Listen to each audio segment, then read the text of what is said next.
Hello, welcome to the channel. Subscribe, leave a like, and don't forget to write a comment. Enjoy watching. When my brother Derek got down on one knee in front of the whole family, holding out that diamond ring like he was the second coming of some Hallmark movie heartthrob, everyone around the table seemed to freeze for a moment, mouths half open, wine glasses suspended midair, forks paused mid-bite. But I didn't move a muscle, didn't blink, didn't even breathe because I wasn't looking at the ring or the faces lighting up in awe. I was looking at Chloe, at her perfectly manicured fingers trembling ever so slightly, at the edge of her lips twitching like she was about to speak but couldn't find the air, and I knew, with a certainty so cold it burned, that she had opened the USB stick I gave her just before dinner. It was small, unmarked, tucked into a little white envelope with her name scribbled on the front like it was a thank you note, or maybe a handwritten place card for the table. And when I'd pressed it into her hand near the kitchen island while my mom was yelling about the roast and Dad was untangling Christmas lights for the 5th time that afternoon, I just said, "Open it before dessert," and walked away without giving her a chance to ask questions, because I couldn't trust myself not to say too much if she looked me straight in the eye. The lights had been strung with obsessive precision across every surface of the house: windows, railings, fireplace mantle, even that ridiculous wooden moose statue Derek bought one year during a ski trip and insisted was quirky. Every blinking bulb felt like a countdown, like they were strobing in time with my heartbeat. And by the time we all sat down for the main course, glazed ham, mashed potatoes with extra garlic, cranberry sauce that no one ever touched, I had already gone over the sequence in my head at least 100 times. She'd excuse herself quietly, maybe say she forgot to reply to her mom's text, slip away upstairs or into the study, plug in the USB and watch the carefully labeled folder open on the screen like a door being kicked open. I hadn't seen what Chloe saw, not directly, not the moment her eyes scanned through the screenshots, the voice notes, the email chains, the photos. But I had imagined it over and over again. Imagined her shoulders tensing, her breath catching, her stomach turning the way mine had the first time I listened to Jen's voicemail 7 years ago. The one I'd buried deep in an old hard drive, pretending I hadn't heard what I heard, pretending I didn't know what Derek had done. And now here we were, in the thick scent of cinnamon candles and cooked meat, with our mother already starting to tear up as Derek pulled out the velvet box like he was about to propose not just to Chloe, but to the whole damn illusion, the one our family had spent decades constructing. Derek the success story, Derek the charmer, Derek who'd never once been late for curfew, but somehow always managed to break every rule and walk away squeaky clean. Chloe didn't say yes right away. That was the first thing I noticed, and I knew I wasn't imagining it. There was a split second, barely visible if you weren't looking for it, where her eyes darted to me across the table, and in that look was something brittle and sharp, something like disbelief, or worse, recognition. Like she suddenly realized that this holiday wasn't just about tinsel and turkey, but about the kind of truth that gets people disinvited from weddings and maybe even cut out of inheritance plans. But then she smiled, or something like a smile, and nodded, and the room erupted in cheers. Chairs scraping back as everyone stood, applauding like a damn audience at a reality show finale. Mom clapped her hands together like a giddy schoolgirl. Dad raised his glass and gave one of his corny toasts about new beginnings. And Derek, my flawless brother, grinned like the king of Christmas himself, not even noticing that Chloe hadn't kissed him yet. I kept my face still, not neutral, just still. I wasn't angry, not visibly. I wasn't sad or smug or satisfied. I was just quiet. Because the thing about explosions is that they don't always start with noise. Sometimes the fuse burns in silence, winding its way through the room while everyone's too busy watching the sky. I didn't touch my food after that.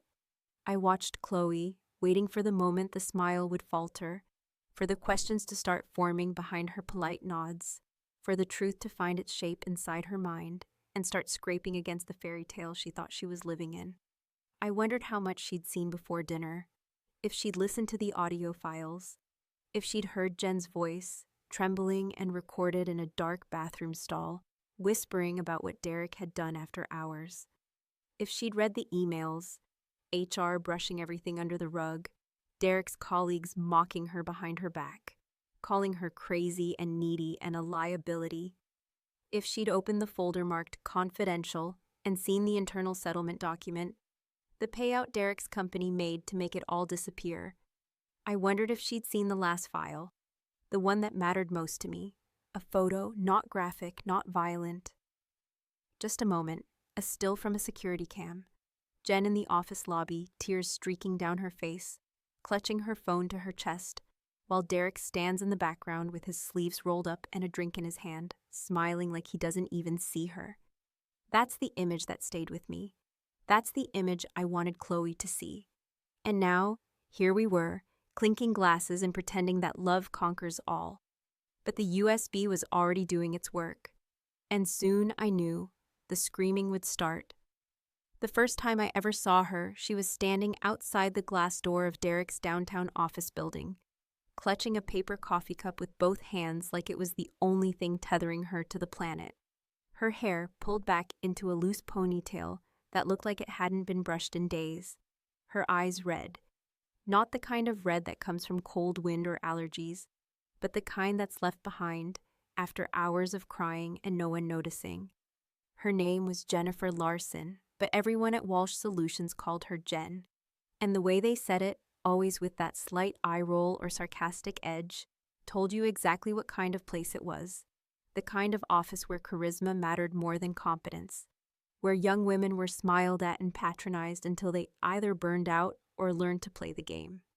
She was an intern, 22, maybe 23, fresh out of college, optimistic, eager, always trying to prove she could belong among the sharp suits and sharper smiles.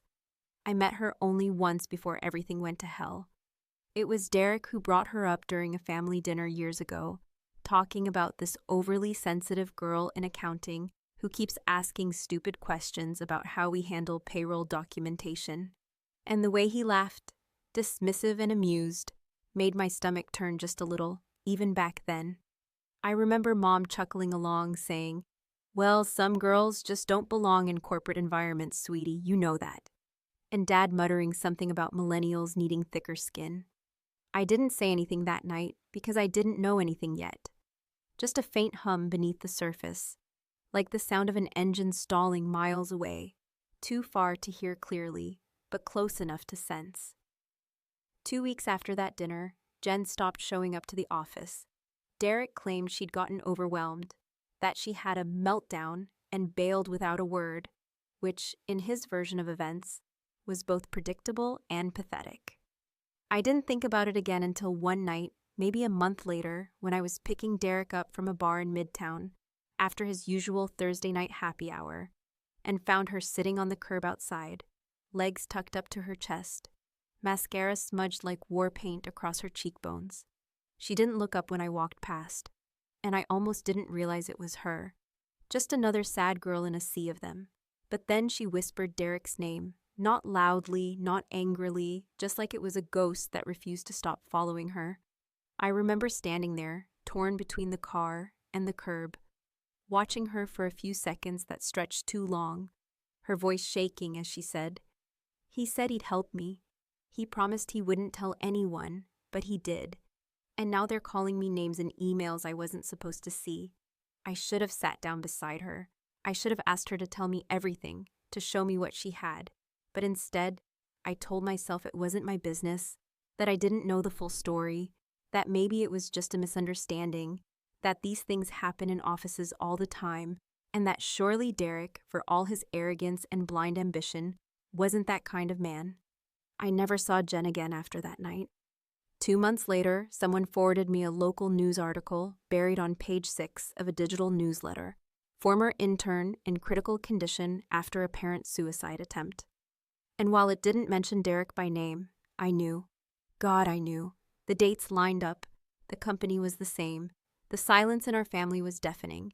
I tried to confront him once, just once. We were at our parents' house, sitting on the back porch while Mom fussed over holiday cookies in the kitchen and Dad yelled at the TV inside. I brought it up gently, cautiously, asked if he remembered Jen, if anything had ever happened between them that could have been taken the wrong way.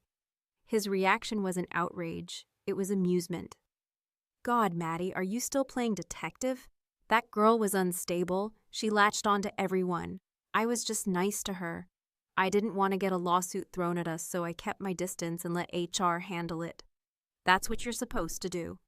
He sipped his beer like the matter was closed, and I sat there swallowing every word I wanted to scream, because I already knew no one would take my side. Not Mom, who thought Derek walked on water. Not Dad, who believed the only real crime was ruining your reputation. And definitely not the company, who had just given Derek a shiny new promotion and an even shinier office. So I buried it. I shoved the memory into the deepest part of my brain and locked the door, and for years I watched Derek climb the corporate ladder, give speeches at family weddings, host charity events, buy expensive gifts for Christmas, and play the role of beloved big brother while I faded further into the background, the difficult sibling, the one who never smiled enough, who never quite fit into the frame of our perfectly curated holiday cards. But then, about 8 weeks before Christmas this year, I got an email.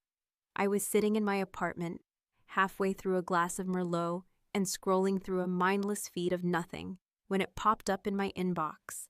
No subject line, no signature, just a name in the address bar, jen.larson.archive@gmail.com, and one line in the body of the email, "You were the only one who didn't laugh." Attached were 10 files, voice recordings, screenshots, internal chat logs from the office, a scanned letter from HR with her full name on it, a memo from Derek, forwarding a joke at Jen's expense with a single word, classic. And one video, silent, grainy footage of Jen walking out of the building in tears, while Derek leaned against the reception desk flirting with another intern, not even glancing in her direction.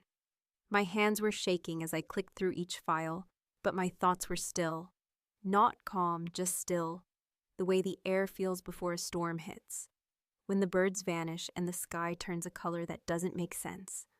That was the night I found the old USB drive in my junk drawer and decided I would no longer protect the person everyone else was so desperate to worship.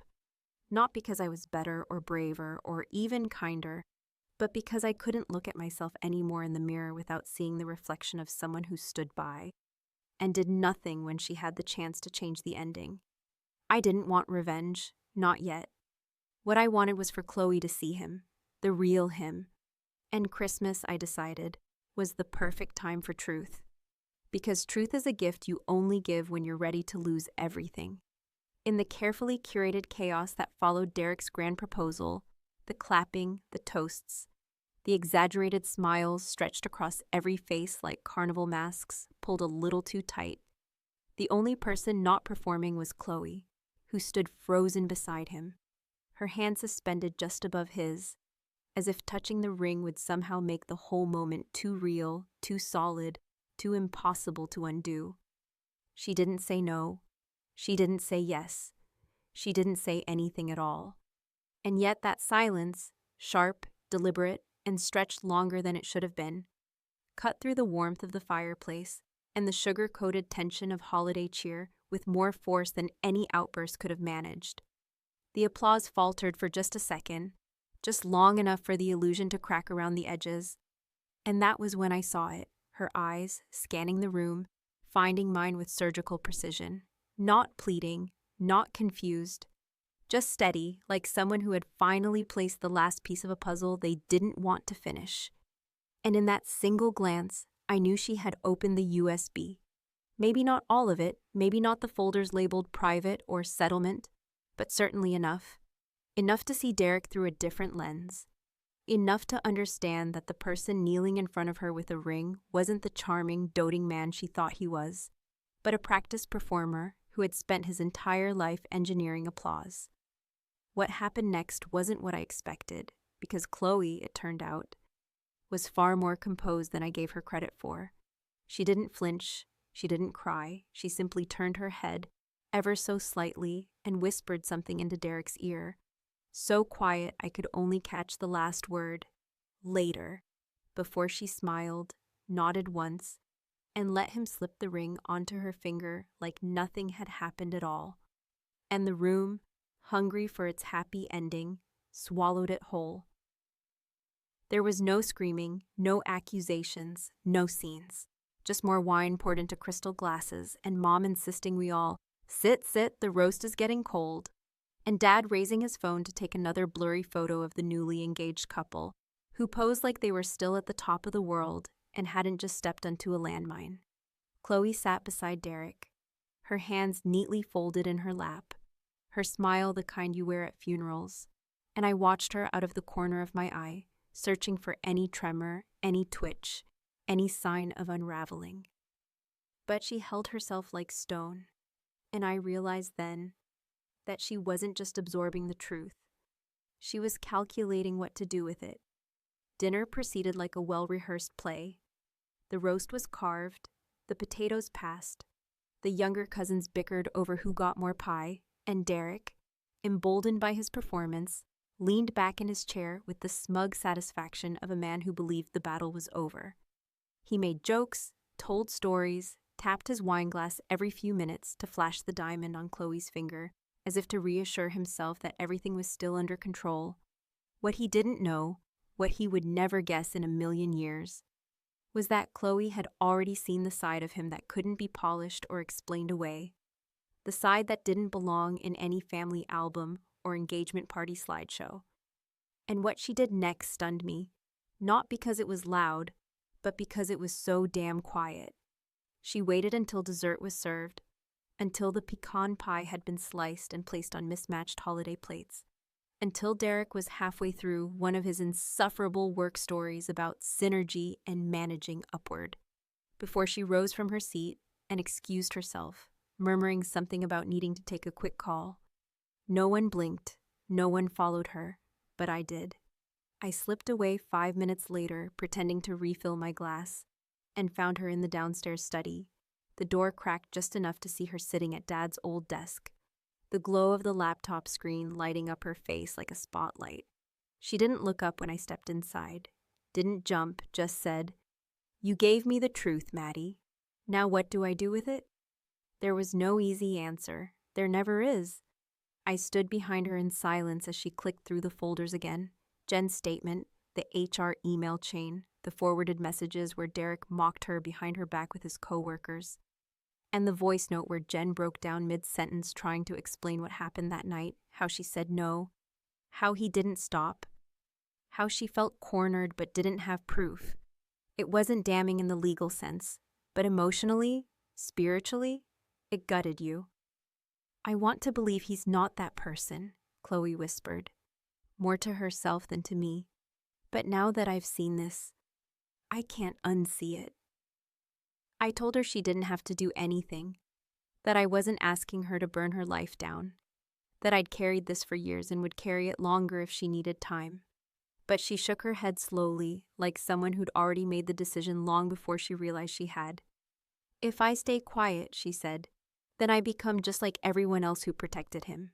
She didn't cry, she didn't rage, she simply copied the files to her own laptop and returned to the dining room like a woman preparing to dismantle a dynasty from the inside. When she sat down again, she reached for Derek's hand. He looked surprised, maybe even pleased, mistaking the gesture for affection. She leaned in and said something no one else could hear, and this time I didn't catch a single word. But whatever she said, it drained the color from his face faster than a confession. The rest of the evening passed like an echo of a party that had already ended. People filtered out, the house dimmed. Chloe said her polite goodbyes, hugged Mom, thanked her for the meal, and kissed Derek on the cheek with a kind of cold finality that only I seemed to notice. Derek watched her leave like a man trying to do the math on a situation he no longer controlled. I didn't say anything to him as I grabbed my coat, not yet. Because sometimes the best revenge isn't about confrontation. It's about setting the stage, letting the curtain rise, and watching the golden child sweat under the heat of a spotlight he never imagined would turn on him. I've often wondered what it must be like to be born into a family where love is divided equally, where attention isn't rationed out based on achievement or charm, where your name doesn't always come second to someone else's shadow. But I wasn't born into that kind of family, and I've stopped pretending otherwise. In our house, Derek didn't just get the lion's share of approval. He got the whole damn zoo. He was the golden boy from day one, straight teeth, good grades, charming to adults, endlessly coachable, while I was the one with scraped knees, unfinished sentences, too many questions, and not enough poise. He glided through life like a figure skater on polished ice, while I tripped over every expectation laid out for me like barbed wire hidden beneath the snow. And yet, for the better part of my adult life, I said nothing. I played the role of the quietly bitter sister with the sharp tongue and colder silences. But I kept the real truth, that truth, to myself. Until this Christmas, until Chloe, until I finally stopped asking myself if it was the right time, and started asking what it would cost me to keep carrying his secret any longer.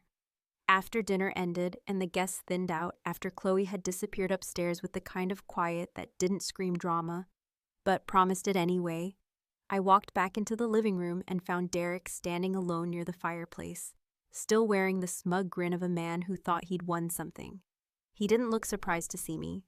He just raised his glass with that casual arrogance he'd perfected in boardrooms and birthday parties alike and said, "That was quite the moment you tried to steal earlier."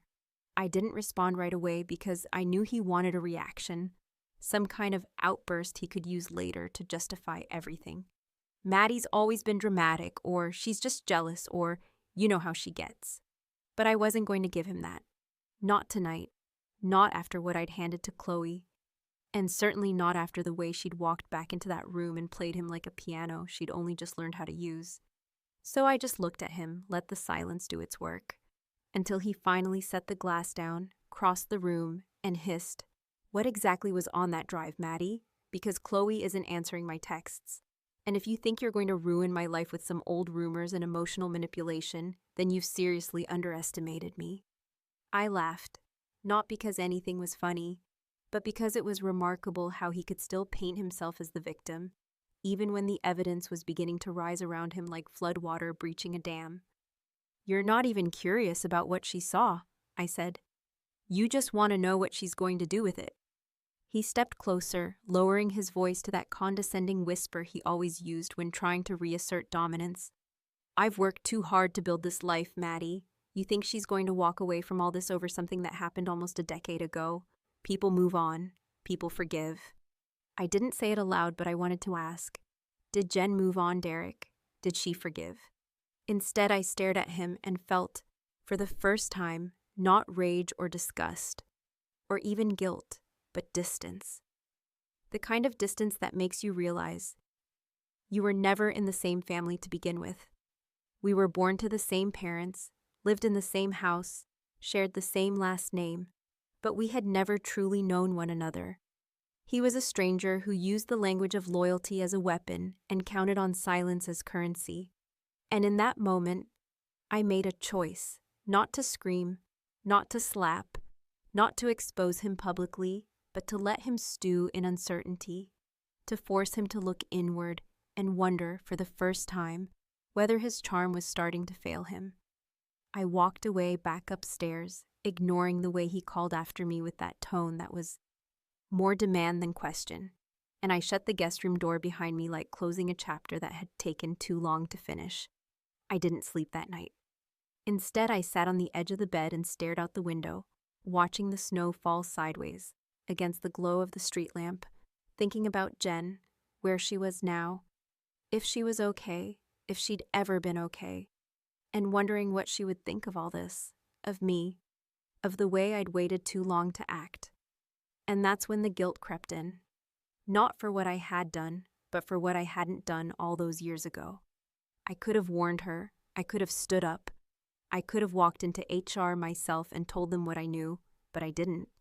And that silence had festered in me like rot in an untouched wound. I didn't do this for Jen, not really. I did it because I couldn't bear the weight of my own cowardice anymore, because I wanted to finally be the kind of woman who didn't just notice the fire, but ran into it when someone else was trapped. And yet there was a part of me, small, cruel, shameful, that also did it to break him, to ruin the pristine image he'd polished for years, to watch the pedestal beneath him crack and collapse, not because I thought justice would fix anything, but because I wanted to see what he looked like without it. What kind of sister does this? The kind who finally realized that blood alone doesn't make someone worth protecting. The kind who stopped believing that keeping secrets was the same thing as keeping peace. The kind who knew that, no matter how much it hurt to detonate the truth, some legacies deserve to burn. By morning, Chloe still hadn't come back to Derek's room. He sat alone at the kitchen table, hunched over his phone, pale, tapping the screen with furious precision.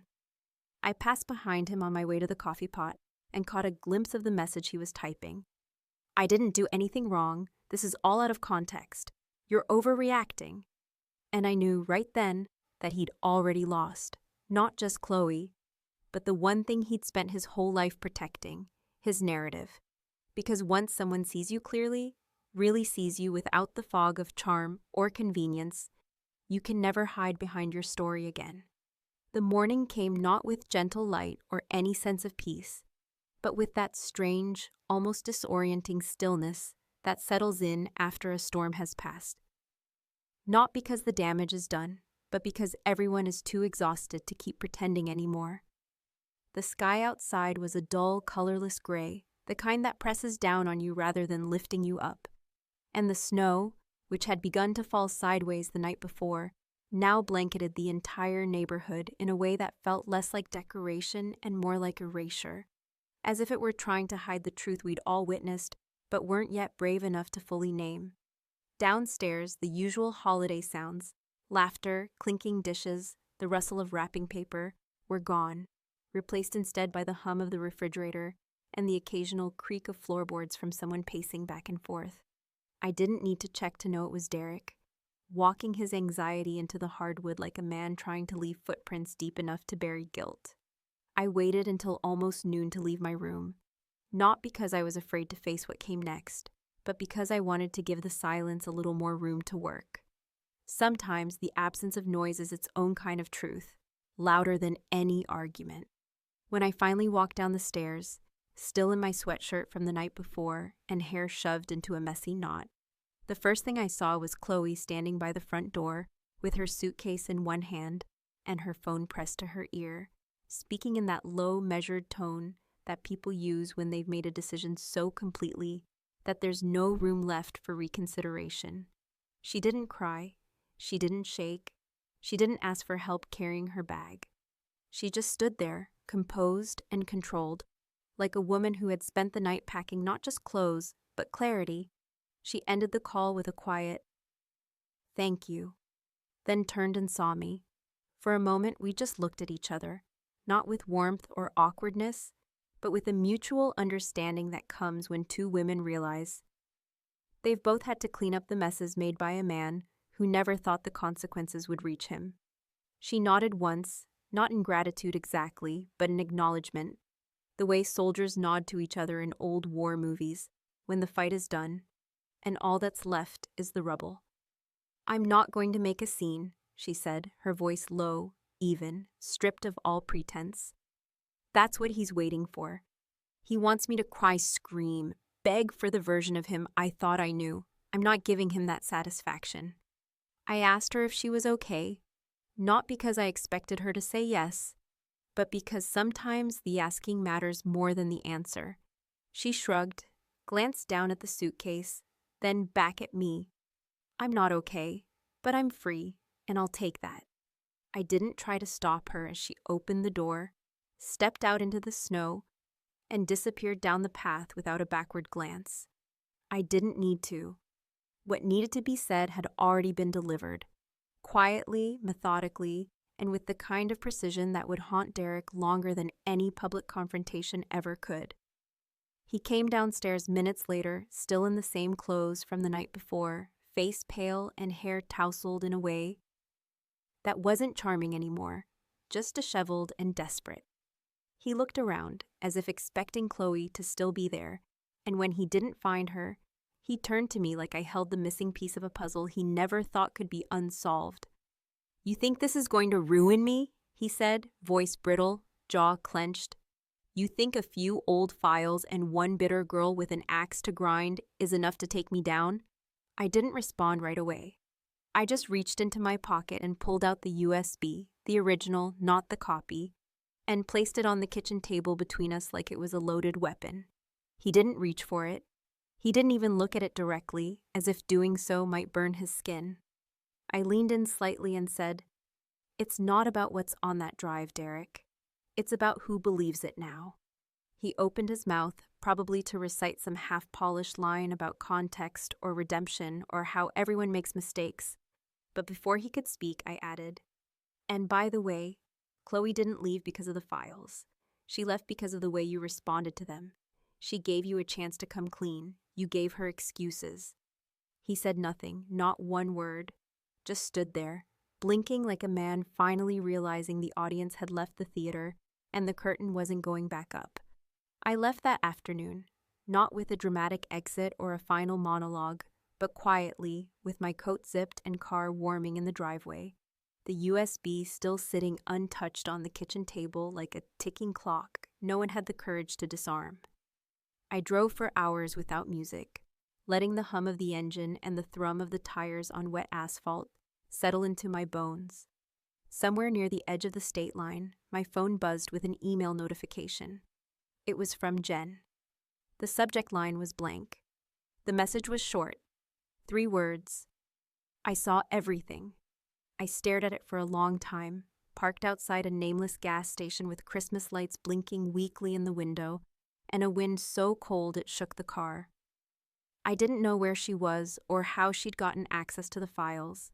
Maybe Chloe had found a way to reach her, or maybe she'd always been watching, waiting, hoping someone else would finally say what she couldn't. I didn't reply, not yet.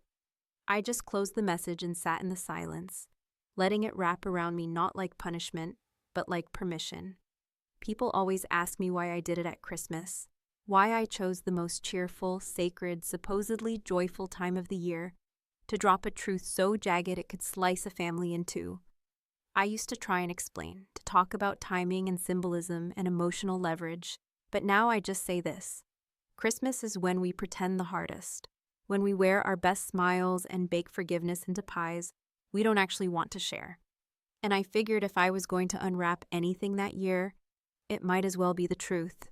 They say the golden child never bleeds, but that's only because no one ever cuts deep enough to see what's underneath. And I didn't need to ruin Derek. I just needed to stop protecting him. Because sometimes the worst thing you can do for someone is believe their version of events, even after you know better. And sometimes the kindest thing you can do, for them, for yourself, and for every silent woman still waiting to be heard, is to let the truth speak louder than the legacy.